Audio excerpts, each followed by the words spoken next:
The oak doors of the Alpha's private suite were supposed to be locked. When Lisa pushed them open, the heavy scent of crushed orchids and sweat hit her first. Then, the reflection in the gilded mirror. Alpha King David, her mate of 8 years, the father of her 2 children, had his hands tangled in the dark hair of Elena, his supposedly exiled ex-girlfriend. Elena's triumphant smirk met Lisa's shattered gaze in the glass. "David," Lisa whispered, the single syllable cracking like a gunshot in the quiet room. He froze. He didn't scramble. He didn't look ashamed.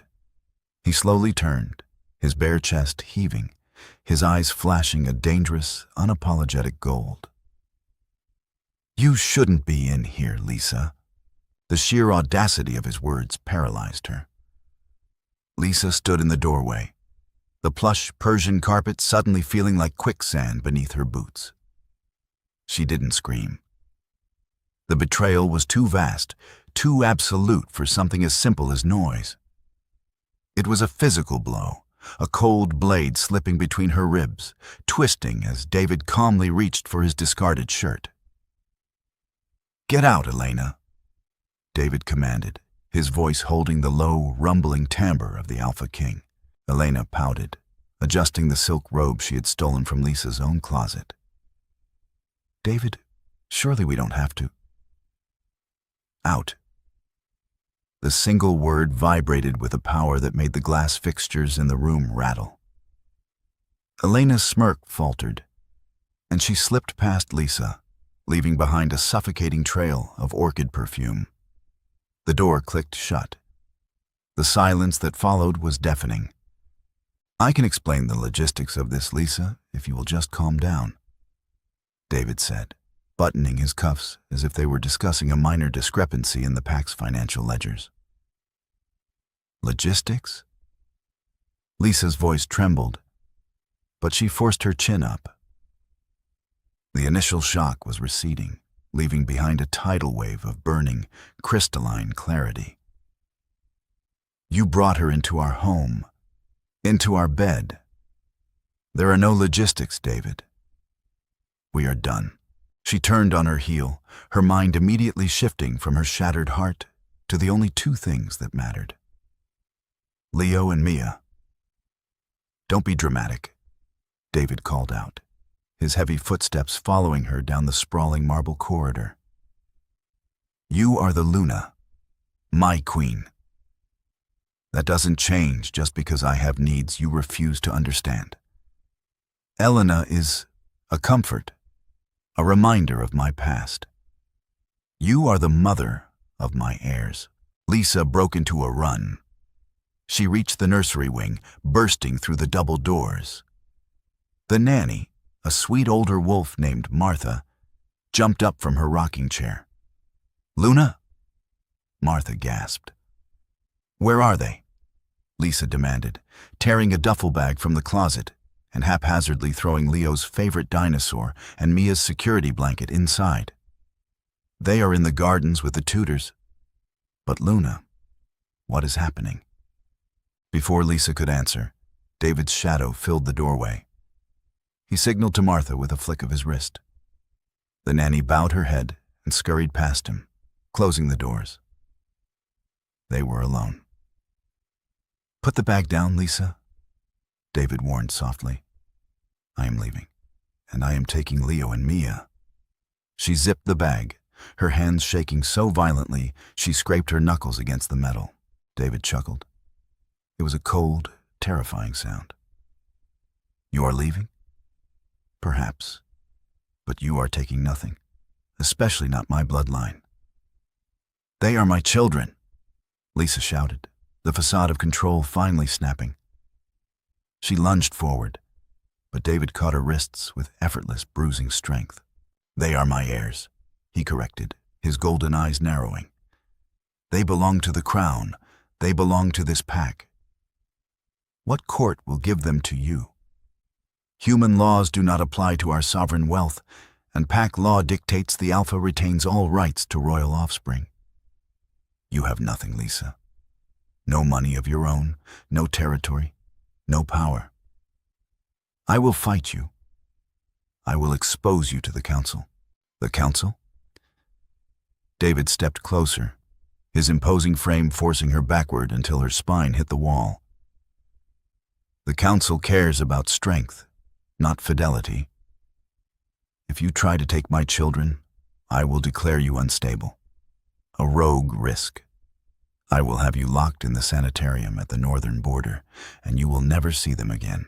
Lisa stared at the man she had loved, realizing with a horrifying dawn that she didn't know him at all. The power of the crown had corroded whatever soul he once possessed. "Please," she whispered, her voice breaking. "David, please don't do this to them. They need their mother. They need their king," he replied flatly. He released her wrists and took a step back, his posture shifting into absolute authority. He was no longer her mate. He was the alpha. The invisible, crushing weight of an alpha command slammed into the room. Lisa gasped, her knees buckling under the sheer, physiological pressure of his dominance. It forced her down, the carpet biting into her skin. "Guards," David barked. The doors opened immediately. 2 enforcers stood at attention, their eyes averted to the floor. "The Luna is unwell. She has renounced her title. Escort her to the border. She is not to take a single item from this estate." "No!" Lisa screamed, fighting against the command, fighting against the heavy hands that grabbed her arms. "Leo! Mia! Let me say goodbye! David, you monster! Let me see them!" "Take her," David ordered, turning his back to her. They dragged her down the grand staircase, her pleas echoing off the vaulted ceilings. She fought, clawing and kicking, but they were trained warriors, and she was a broken mate. The heavy oak doors of the manor opened, and she was thrust out into the biting chill of the afternoon, the sound of the locks engaging echoing like a tomb sealing shut behind her. The rain began halfway down the mountain pass. Lisa sat in the back of the armored pack SUV, staring blankly out the tinted window. Her wrists were bruised in the shape of the enforcer's fingers, but the physical pain was entirely eclipsed by the agony radiating from her chest. It was the severing. Without a formal ritual, the physical distance from her mate and the forceful rejection of his actions was tearing at her molecular structure. She shivered violently, hugging her knees to her chest. She was wearing only a thin cashmere sweater and jeans. She hadn't even been allowed to grab a coat. In the front seat, Marcus, one of the enforcers, kept glancing at her in the rearview mirror. His eyes held a mixture of pity and fear. Everyone feared the Alpha King. No one defied him. "I'm sorry, Lisa," Marcus muttered softly when his partner rolled down the window to scan a checkpoint. "I really am. If you were sorry, you'd let me out near the school." Her voice was a hoarse rasp, hollowed out by screaming. "Just so I could look at them through the fence. He'd kill us. You know he would." She closed her eyes. Yes, he would. An hour later, the SUV slowed to a halt at the edge of the neutral zone, a gritty, forgotten stretch of land that bordered human territory and the sovereign werewolf packs. It was a place for strays, rogues, and exiles. The lock clicked. Marcus opened her door. The rain was coming down in sheets now, instantly soaking her to the bone. "Your accounts have been frozen," Marcus said, handing her a small, crumpled envelope. "I pooled some cash with the gate guards. It's not much. $300. Don't come back, Lisa. He gave shoot-on-sight orders if you cross the perimeter." She took the envelope, her numb fingers barely able to grip the paper. She didn't say thank you. She just turned and began walking into the neon-lit gloom of the rain-slicked highway. The SUV idled for a moment before turning around. its red taillights bleeding into the darkness until she was completely alone. The first week was a blur of fever and delirium. Lisa rented a squalid room at the end of a dead-end motel strip. The wallpaper was peeling, and the air smelled heavily of bleach and old smoke. For 3 days, her body fought the mate bond's decay. She vomited. She wept until her throat bled, and she curled into a tight ball on the sagging mattress, hallucinating the scent of baby powder and Leo's laughter. She survived only because of a feral, deeply ingrained maternal instinct. If she died in this cheap room, David won. Elena won. And her children would grow up believing their mother abandoned them.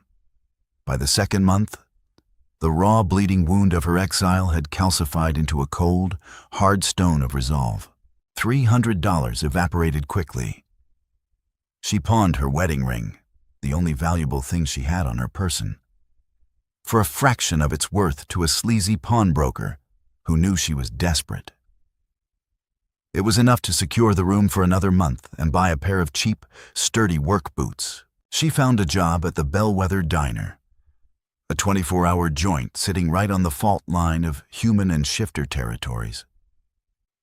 The pay was abysmal, the hours brutal, but it demanded nothing of her mind.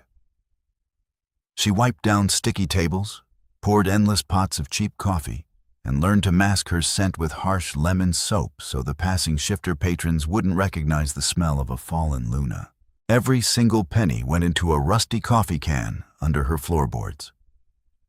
She spent her breaks in the alley using a prepaid burner phone to research pack law, custody loopholes, and rogue attorneys. Every avenue seemed blocked by David's immense wealth and influence, but she refused to stop digging. Sometimes, late at night, when the diner was empty, the facade would crack. She would stand by the deep fryer, staring at the bubbling grease, and the phantom weight of Mia falling asleep on her chest would hit her so hard she would have to grip the counter to keep from collapsing. She was a ghost, a mother haunting the edges of her own life. But ghosts were patient, and ghosts remembered everything. 6 months into her exile, the autumn chill turned vicious. The Bellwether Diner was a haven of warmth against the biting wind, its windows fogged with condensation. It was 2 a.m. on a Tuesday, the graveyard shift, and Lisa was carrying a tray of dirty dishes when the bell above the door violently chimed. 3 men stepped inside. Lisa recognized the swagger immediately. They weren't from David's pack, but they were pack wolves, enforcers from the south, judging by their light jackets and arrogant sneers. They stunk of cheap beer and unrestrained testosterone. Lisa kept her head down, returning to the counter to grab a rag. "Hey, sweetheart." The lead wolf, a bulky man with a jagged scar across his chin, called out. He slid into a booth near the register, slamming his hand on the formica. "Bring us some food, whatever's dead and bloody." "Menu is on the table," Lisa said evenly, not looking up. "I'll be there in a minute." "I didn't ask for a menu. I told you to bring food." Lisa sighed, her exhausted body tightening. This was the danger of the neutral zone. Without an alpha's protection, a solitary female wolf was a target. She walked over, her notepad in hand, her expression blank. "We have steak and eggs, rare. That work?" she asked, her voice devoid of emotion. The scarred wolf smirked, reaching out and wrapping his massive calloused hand around her wrist. "You smell weird. Like a wolf, but broken. No pack scent. You a stray, honey? Looking for a new master?" The grip was painfully tight. A lesser wolf would have bared her neck in submission, crying out in pain. But Lisa was not a lesser wolf. She had reigned over a territory the size of a small country. She had negotiated treaties. She had survived the tearing of a mate bond. She didn't flinch. She slowly raised her eyes, locking her gaze directly onto his. Her pupils dilated, a flash of dormant, suppressed Luna power flaring in the depths of her irises. "Let go of my arm," she said. Her voice wasn't loud, but it carried a subharmonic frequency of absolute authority that made the scarred wolf blink in sudden, disorienting confusion. "What did you say to me, bitch?"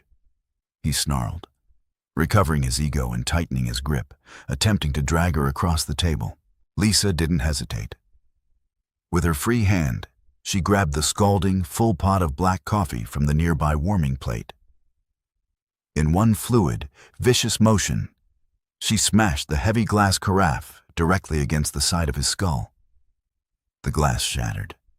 Boiling coffee and blood sprayed across the booth. The wolf roared in agony, dropping her wrist and clutching his face, tumbling out of the booth and crashing onto the linoleum floor. His two companions jumped up, their eyes flashing gold, their claws extending. Lisa backed away, grabbing a heavy cast-iron skillet from behind the counter, her heart hammering against her ribs, ready to fight to the death over a diner floor. "I wouldn't do that if I were you." The voice didn't come from Lisa. It came from the shadows of the furthest corner booth. It was a voice that didn't demand attention. It simply stole all the oxygen from the room. It was deep, resonant, and laced with a terrifying, ancient power. A man stood up from the shadows. He was massive, towering well over 6.5 feet, dressed in understated, impeccably tailored dark clothing that looked absurdly out of place in the grimy diner. His hair was dark, threaded with silver at the temples, and his eyes were a piercing, icy glacial blue. He didn't emit an alpha command. He didn't have to. The sheer, predatory aura rolling off him was enough to make the two uninjured enforcers freeze mid-step, their gold eyes widening in sheer terror. They recognized what he was. Not just an alpha, a Lycan, the apex predators of their kind. "Pay for the damages," the man said, his icy gaze fixed on the men. "Take your trash and leave." The enforcers didn't argue. One threw a crumpled wad of $100 bills onto the counter, grabbed their screaming friend by the collar, and dragged him out into the night. The bell chimed, and the door clicked shut. Lisa stood behind the counter, her chest heaving, the iron skillet still gripped tightly in her white-knuckled hand. She stared at the stranger. He didn't look at her with pity or predatory interest. He simply walked toward the counter, his heavy boots making no sound on the floor. He stopped in front of her, his eyes dropping to the faded, scarred tissue on her neck, where David's mating mark used to be. He looked back up into her eyes, seeing the exhaustion, the fury, and the shattered pieces she was holding together with sheer willpower. "I asked for black coffee 10 minutes ago," he murmured, his voice a low rumble. "You fight like a queen who lost her crown, not a stray." Lisa slowly lowered the skillet. "Who are you?" He reached across the counter, sliding a gold coin bearing a crest Lisa thought she only knew from ancient history books toward her. "My name is Cassian," the Lycan King said softly. "And I think you and I are going to have a very interesting conversation." The gold coin sat on the sticky formica counter, heavy and undeniably real. The crest, a stylized wolf head framed by eclipsed moons, belonged to the Lycan kingdom of the far north. A realm of myth, brutal winters, and unimaginable power. A realm that did not interfere with the southern pacts. Lisa stared at the coin, then up at Cassian. His glacial blue eyes held no warmth, but they lacked the cruel, burning arrogance she had come to expect from David. "I don't need a savior, Cassian," Lisa said, her voice steady despite the adrenaline still shaking her limbs. She picked up a rag and began wiping the coffee off the counter, deliberately ignoring the coin. "I appreciate the intervention, but I fought my own battles long before I ended up in this diner." Cassian watched her work, his large hands resting lightly on the counter edge. I did not offer salvation. I stated we would have a conversation. There is a difference. I have nothing to discuss with a Lycan king. I wipe tables and I pour coffee. You smashed a carafe into a bruiser's skull without flinching, he corrected softly. You used a localized, subaudible command to disorient him. That is a Luna's trick, a highly trained one. And given the faded mark on your neck and the fact that you smell like grief and cheap soap instead of a pack, you are Lisa, the former Luna of the Sterling Pack. Lisa stopped wiping. Her grip on the rag tightened until her knuckles turned white. If you know who I am, you know I am exiled. You know David has eyes everywhere. Being seen talking to me is a political liability, even for a Lycan. David Sterling is a child playing with power he does not respect, Cassian said, his voice dropping into a low, dismissive rumble. His politics do not concern me. His territory, however, borders a key trading route that has become problematic since he removed his most competent diplomat. He paused, letting the implication hang in the air. Lisa had handled all the Sterling Pack's border treaties and trade agreements. David found them tedious. Are you offering me a job as a diplomat? Lisa asked, a humorless laugh escaping her. Because I think my resume is a little tarnished right now. I am offering you leverage, Cassian countered smoothly.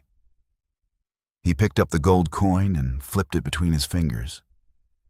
I need an envoy who knows the Southern Territories intimately. Someone who understands David's weaknesses, his military deployment, his blind spots. In exchange, I can provide you with the resources you lack. Lisa's heart gave a violent, painful thud against her ribs. Resources, lawyers, influence. A way back to Leo and Mia. Why me? She asked, her voice dropping to a whisper. You have an army. You have spies. Why pick a broken exile out of a diner? Cassian leaned slightly forward. The scent of pine, crushed snow, and pure, concentrated power washed over her, making her breath catch. Because a spy works for gold, Cassian murmured, his eyes locking onto hers with an intensity that stripped away all her defenses. A mother fighting for her children will burn the world down. I need a fire starter, Lisa, not a spy. He slid the coin back across the counter until it touched her fingertips. A car will be waiting outside this diner tomorrow at midnight. If you are in it, we begin. If not, I wish you luck with the deep fryer. He didn't wait for an answer. He turned and walked out, the bell chiming a cheerful, jarring note as the door closed behind him. Lisa stood in the quiet diner, the smell of burnt coffee and blood still lingering in the air. She looked down at her hands, scarred from grease burns and harsh chemicals. Then she looked at the gold coin. She thought of David's smug face. She thought of Elena in her clothes. And then, with a devastating, beautiful clarity, she thought of Leo's messy hair and Mia's small hands. Lisa picked up the coin. It was cold, heavy, and felt exactly like hope. The Lycan stronghold of Frostkeep was not a castle. It was a fortress carved directly into the side of a jagged, ice-capped mountain. It was brutalist, imposing, and completely impregnable. Lisa stepped out of the black SUV, pulling the heavy fur-lined cloak Cassian's driver had provided tighter around her shoulders. The wind here was a physical force, biting at her exposed skin, carrying the scent of ozone and ancient stone. "Welcome to the North," a voice rumbled behind her. Cassian stood on the stone steps, leading into the keep, flanked by two Lycan guards who made David's enforcers look like puppies. He wore a heavy wool coat, his dark hair whipped by the wind. "It's cold," Lisa stated, her teeth chattering slightly as she walked toward him. It keeps the weak away," Cassian replied, turning to lead her inside. The interior of Frostkeep was a stark contrast to the sprawling, ostentatious luxury of David's manor. There were no gilded mirrors or silk tapestries. The walls were bare stone, warmed by massive, roaring fireplaces. The air was thick with the quiet hum of disciplined activity. Every wolf she passed bowed deeply to Cassian, but their eyes quickly shifted to Lisa, full of undisguised curiosity. "They smell the south on you," Cassian said, noticing her discomfort as he led her up a winding stone staircase. "And they smell the broken bond. It is a rare thing here. Lycans mate for life. Infidelity is not tolerated." "Must be nice," Lisa muttered, wrapping her arms around herself. Cassian stopped at a heavy oak door and pushed it open, revealing a vast library filled with towering shelves and a large mahogany desk covered in maps and ledgers. "This will be your workspace," he said, gesturing to the room. "You have unrestricted access to our intelligence reports regarding the southern borders. I need a comprehensive analysis of David's current supply chains and border patrols by the end of the week." Lisa walked into the room, running a hand over the polished wood of the desk. The sheer volume of information surrounding her made her mind buzz with a familiar, long-dormant energy. She had been a Luna, a strategist. She knew how to read the political currents better than anyone. "And in return?" Lisa asked, turning to face him. "We discussed resources. My legal counsel is already reviewing the Southern custody statutes," Cassian replied, stepping into the room and closing the door. "Pack law is notoriously biased toward the alpha, as you know. But there are precedents for a mother claiming custody if the alpha is proven unfit or if his territory is deemed unstable." "Unstable?" Lisa frowned. "David's territory is the most secure in the south." "For now," Cassian said, his blue eyes narrowing slightly. "But a king who acts on impulse, who alienates his most valuable allies, and who brings a volatile variable like Elena back into his inner circle, he creates his own instability. We just need to give it a little push." Lisa stared at him, realizing the depth of the game he was playing. He wasn't just offering her a lawyer, he was offering to dismantle David's power structure to get her children back. "You want to go to war with David?" she asked, her voice tight. "I have no interest in southern lands," Cassian stated simply. "But I have a vested interest in a stable border. David is a liability. If removing his heirs and forcing a leadership crisis achieves my goal, then our interests align perfectly." It was cold, it was calculating, and it was exactly what Lisa needed. "I need a secure line to a contact inside David's manor," Lisa said, her voice dropping into a purely professional register. "Someone who can give me eyes on the nursery. I need to know they are safe while we plan this." Cassian gave a small, approving nod. "Done. I will have the communications chief set it up. Welcome to Frostkeep, Lisa. The first few weeks at Frostkeep were a baptism by ice and fire." Lisa threw herself into the work with a manic, singular focus. The library became her sanctuary and her war room. She mapped out David's patrol routes, identified the vulnerabilities in his supply chains, and pinpointed the key allies he was actively alienating with his arrogant demands. She also discovered the truth about Elena's return. "It wasn't just a whim," Lisa said one evening, pacing in front of the roaring fireplace in Cassian's private study. She held a stack of intercepted financial ledgers in her hand. "Elena's family controls the silver mines in the Eastern Territory. David has been secretly bleeding his own pack funds dry to invest in a risky offshore venture. He needed an influx of capital. Elena was the price of admission." Cassian sat behind his massive desk, steepled fingers resting beneath his chin. He watched her pace, his icy eyes following her every movement. "He sold his Luna for a silver mine," Cassian murmured. "He sold his stability," Lisa corrected, stopping to point at a map spread across the desk. "He's routing all the silver shipments through the neutral zone to avoid council taxes. If those shipments were to disappear, he would default on his loans. The council would investigate. He'd be exposed as a fraud." Cassian raised an eyebrow, a flicker of genuine respect crossing his features. "You are suggesting we rob the Alpha King. I am suggesting we highlight his instability," Lisa countered, a cold smile touching her lips. "If he can't protect his own assets, how can he claim to be a fit leader? How can he protect the royal heirs?" Cassian stood up, moving around the desk to stand beside her. The sheer size of him always momentarily unbalanced her. But she forced herself to hold her ground. "It is a bold plan," he said, looking down at the map. "But it requires someone to coordinate the interception, someone who knows the exact protocols of his guard details." "I know them," Lisa said. "I wrote them." "Then you will lead the strike team," Cassian stated, turning his head to look at her.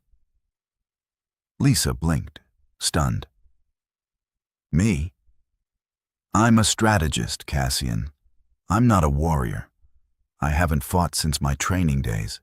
You fought a week ago in a diner," Cassian reminded her. "You have the fire, Lisa. You just forgot how to let it burn.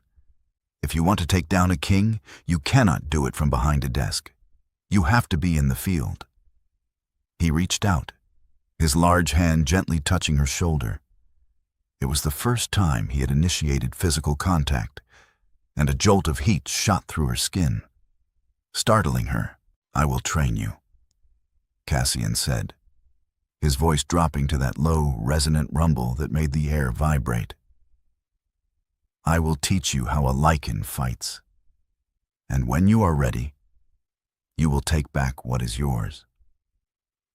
The training began the next morning at dawn. It was brutal.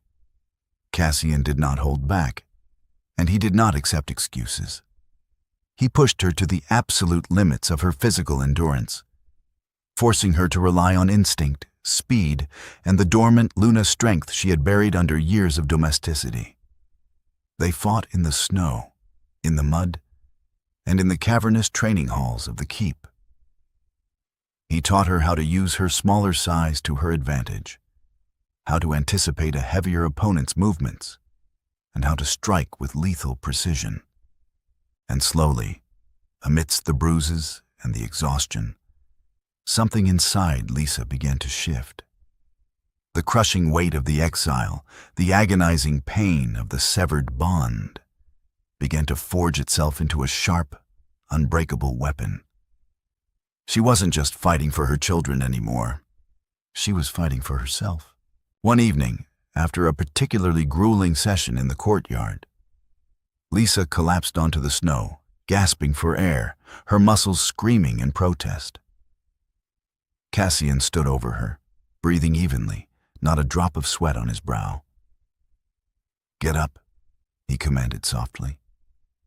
Lisa groaned, rolling onto her back and glaring up at him. "Give me a minute. You're a monster." Cassian crouched down beside her, his icy eyes searching her face. "I am a king preparing a queen for war." "Get up," he offered his hand. Lisa looked at it for a long moment, then reached up and gripped his forearm. He hauled her to her feet with effortless strength, pulling her slightly closer than necessary. For a second, they stood chest to chest in the freezing courtyard. Lisa could feel the immense heat radiating from him, the steady, powerful rhythm of his heart.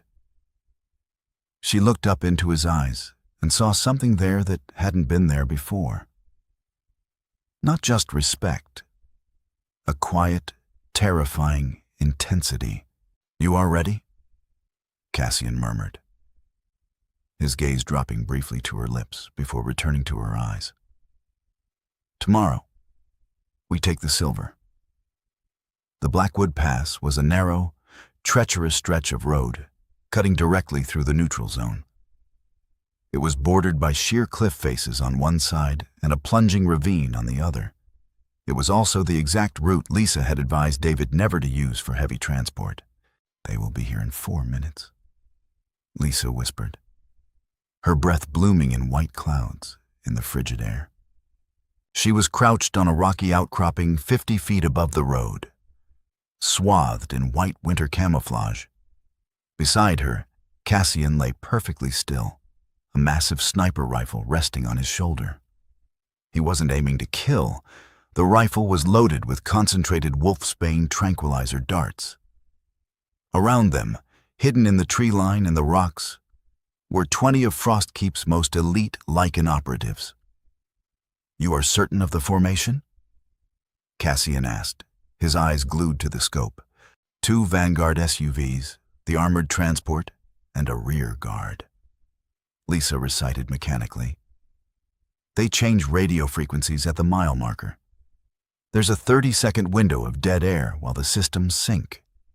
That's when we hit the lead car's tires." She felt the low vibration of Cassian's hum in the stone beneath them. "Brilliant, Lisa." A moment later, the sweep of headlights pierced the heavy snowfall. The convoy was moving fast, desperate to clear the pass before the storm worsened. Lisa's heart hammered a frantic rhythm against her ribs. This wasn't a simulation in the courtyard. This was high treason against the Southern Crown. If she failed, she would never see Leo and Mia again. "Steady," Cassian murmured, sensing her spike in adrenaline. "Breathe through it." The vehicles reached the mile marker. "Now," Lisa commanded. The silence of the pass was shattered by the rhythmic, suppressed thwip-thwip of Cassian's rifle. The front tires of the lead SUV blew out simultaneously. The driver panicked, slamming on the brakes. The heavy vehicle fishtailed violently on the black ice, slamming into the rock wall and effectively barricading the narrow road. The transport truck behind it screeched to a halt, and the rear guard slammed into its bumper. Within seconds, the convoy was a tangled, immobilized mess. "Go!" Cassian ordered into his comms. The Lycan strike team descended like ghosts. There were no battle cries, no unnecessary movements. They deployed flashbangs that temporarily blinded the Southern enforcers, hauling the coughing, disoriented wolves out of the vehicles and zip-tying them with silver-laced restraints before they could even trigger their partial shifts. Lisa scrambled down the rocky incline, her boots slipping on the ice. Cassian was right beside her, his massive presence a shield as they approached the center of the chaos. The armored transport's heavy rear doors were locked from the inside. "Breach it!" Cassian ordered 2 of his men. They attached a localized thermal charge to the hinges.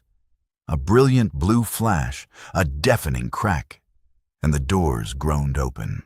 Lisa stepped forward, her sidearm drawn, fully expecting heavily armed guards. Instead, she found stacks of raw silver bullion and a woman cowering in the corner, clutching a designer handbag to her chest. It was Elena. Lisa froze.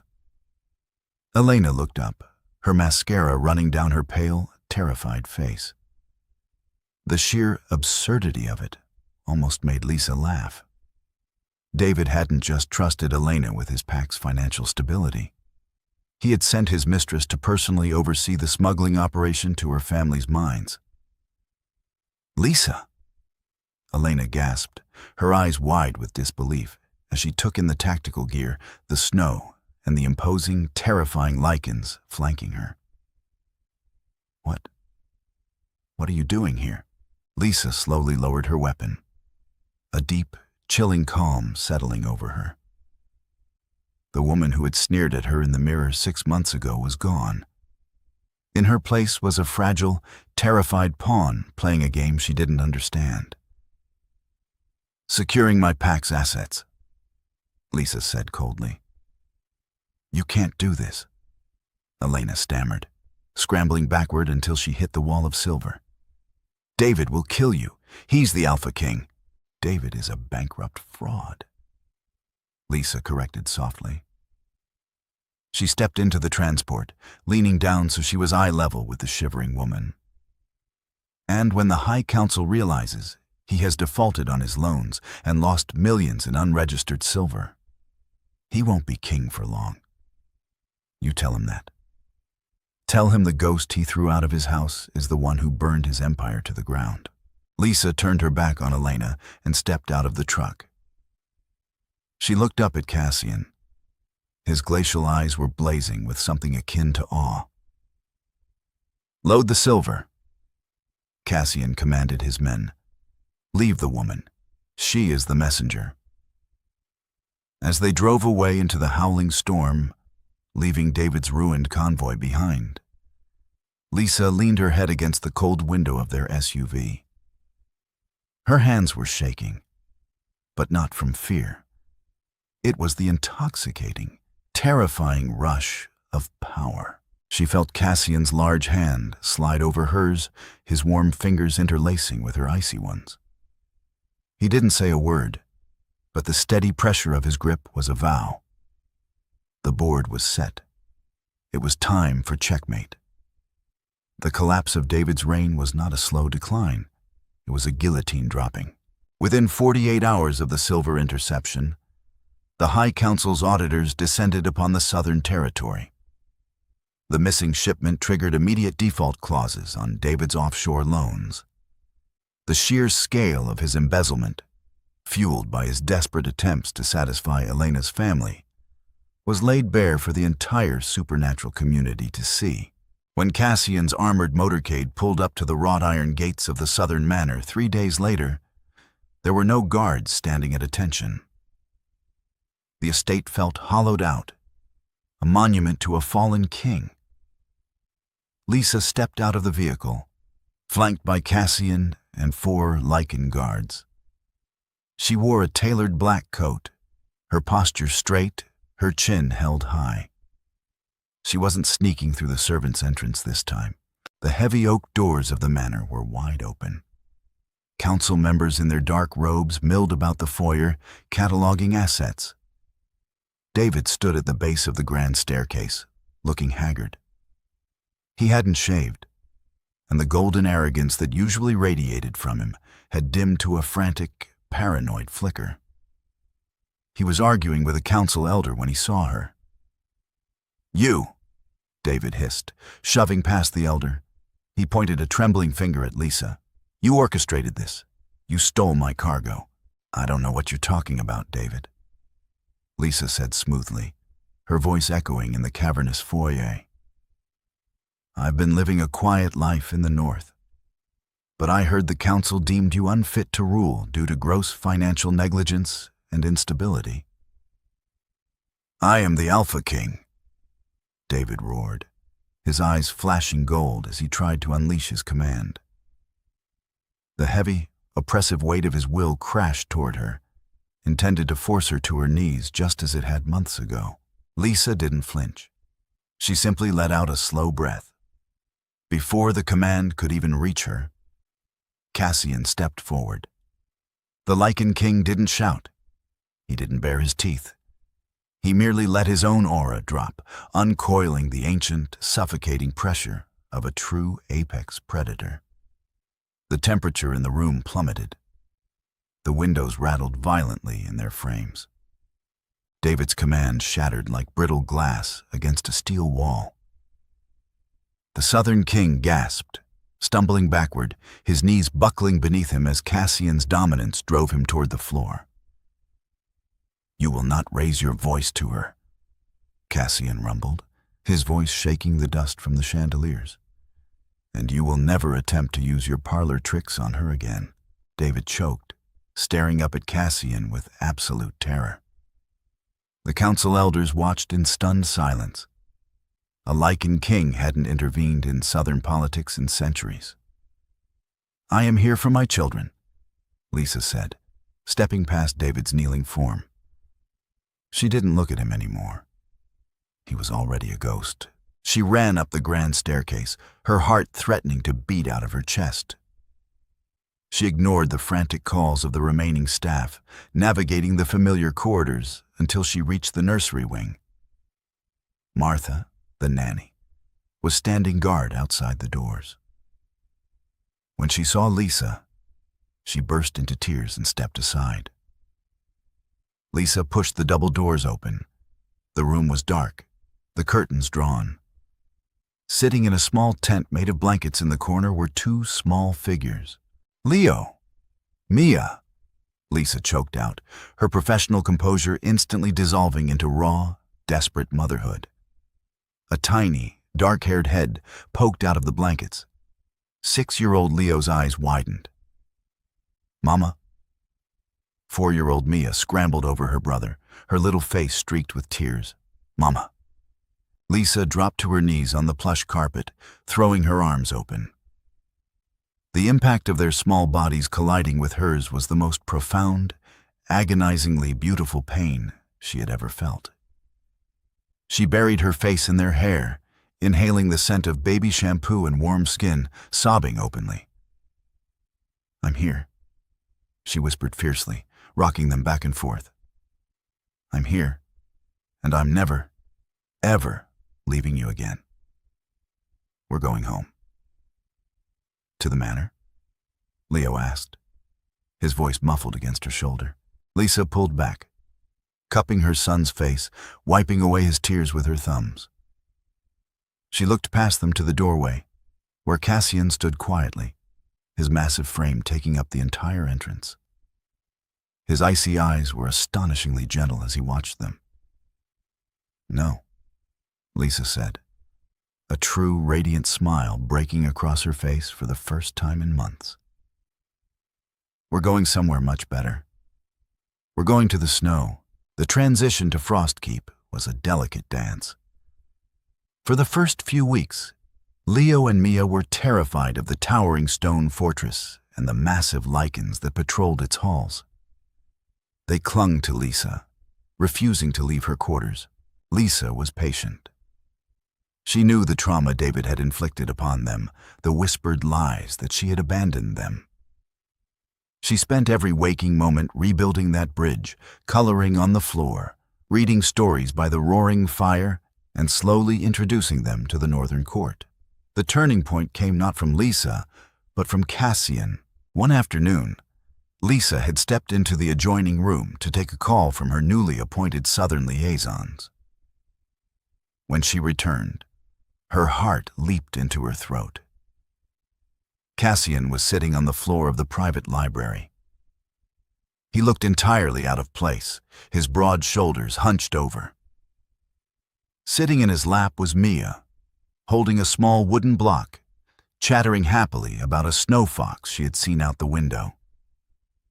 Beside him, Leo was attempting to climb Cassian's massive arm like a jungle gym. Cassian caught Lisa's eye from across the room.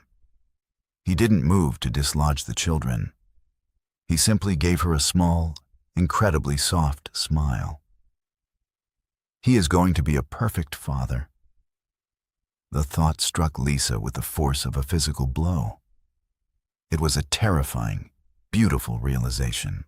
Later that evening, after the children were finally asleep in their massive new beds, Lisa found Cassian standing on the grand balcony overlooking the snow-swept mountains. The northern lights were painting the sky in vibrant, bleeding ribbons of green and violet. She walked up beside him, wrapping her heavy fur cloak tightly around her. "They like you," Lisa said softly into the freezing wind. "They are resilient," Cassian replied, not taking his eyes off the horizon. "Like their mother." He turned to face her. The wind whipped his dark hair around his face, but his glacial blue eyes were entirely focused, stripping away all her remaining defenses. "David's abdication is complete," Cassian said. The council has placed a steward in the south until Leo comes of age. Your children's inheritance is secure. Your enemies are broken. All thanks to you, Lysa murmured, stepping closer. The immense heat radiating from him was a gravity she could no longer resist.